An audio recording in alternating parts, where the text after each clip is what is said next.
역대 2장은 솔로몬이 이제 본격적으로 성전을 건축하기 위해서 준비하는 장면이 나옵니다.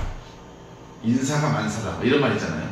그래서 만약에 집을 잘 짓고 싶으면 집을 잘 지을 수 있는 전문가를 찾는 게 방법일 수 있는 거고, 교육이나 아니면 또 문화적인 측면에서도 그런 일들을 잘 하고 싶으면 그것에 전문가를 찾아 맡기는 게 가장 좋은 방법일 수 있다는 거죠.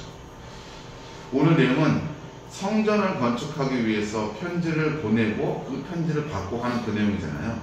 이제 후람이 사람을 소개해 주잖아요. 지혜 있는 자를 소개해 주잖아요. 이 사람이 잘할 수 있다. 그래서 그가 이제 와서 이 일을 도울 수 있을 거라고 얘기하고 있는 거죠.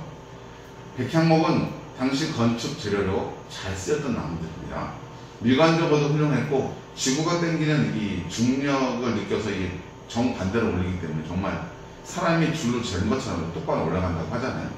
우리나라도 이제 외국에서 들어온 수종이긴 한데 메타세콰이어라는 나무를 보면 정말 수직으로 쭉쭉 뻗어있는 걸 볼 수 있습니다. 건축 재료로 사용하기에 훌륭하죠. 우리는 가끔 이런 생각을 해요. 주의 일이 이루어지고 진행되는 데 있어서 우리는 그것이 아주 온전히 주님의 사람들로만 그 일이 될 것처럼 생각하는데 실제로는 그렇지 않고 성경에서도 그렇지 않죠. 어떤 식으로 진행이 됩니까? 하나님의 사람들이 하나님의 전을 건축하고자 하는 마음이 있었을 때 주변의 상황들을 통해서 도울 만한 자들을 붙이시고 도울 수 있고 어려운 상황들을 이길 수 있도록 피할 길을 내주시고, 믿음의 사람들 안에서 좁게 행하시는 게 아니라 믿지 않는 사람들과 열방을 통해서도 이렇게 운용하시고 움직일 수 있게 한다는 거죠. 지금 여기 본문 말씀에는 베니게 왕 후람의 도움을 받는 장면이 나오고, 실제로 역대하가 집필되었던 그 시기가 포로에서 돌아오는 시기잖아요. 그 포로에서 돌아오는 것도 페르시아 왕 고레스, 이것도 성경에서는 주의종 고레스를 통해서 이렇게 표현하잖아요. 그러니까 열방의 어떤 세력과 상황을 통해서도 역사하실 수 있다는 거죠. 우리가 이것을 알면 좁은 눈으로 좁은 곳에서 너무 고민하지 않을 수 있을 것 같아요. 하나님의 뜻은 이루어진다.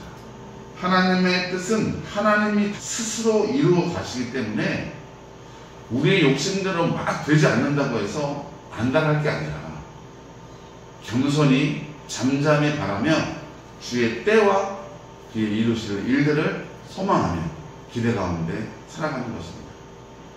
혹 아닙니까? 우리가 그 일이 열매 맺는 일 가운데 씨를 뿌릴 자들인지 가꾸어야 할 자들인지 거두어야 할 자들인지 모르지만 내가 뿌려야 할 자라면 하나님 저는 최선을 다해서 뿌리겠습니다. 하나님 저는 최선을 다해서 가꾸겠습니다. 저는 최선을 다해서 거두겠습니다.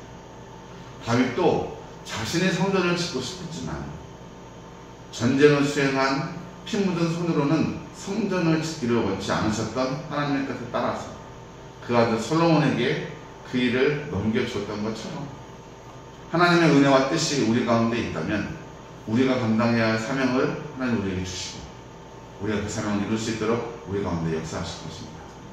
그를 신뢰하며 오늘도 내게 주신 사명을 성실하게 잘 감당하는 복된 성도님들 되시길 주의 이름으로 축복합니다. 아멘. 기도하겠습니다.